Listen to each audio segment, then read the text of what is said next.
You ask Tiger to solve.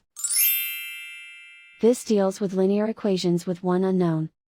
The final result is x equals 6. Let's solve it step by step. Group all x terms on the left side of the equation. Subtract 6x from both sides. Group like terms. Simplify the arithmetic. Group like terms. Simplify the arithmetic. Group all constants on the right side of the equation. Add 6 to both sides. Simplify the arithmetic.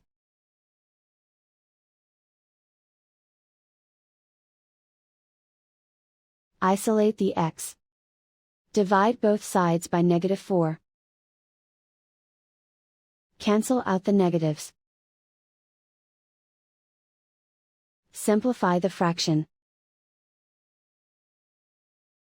Cancel out the negatives. Find the greatest common factor of the numerator and denominator. Factor out and cancel the greatest common factor. And so the final result is x equals 6.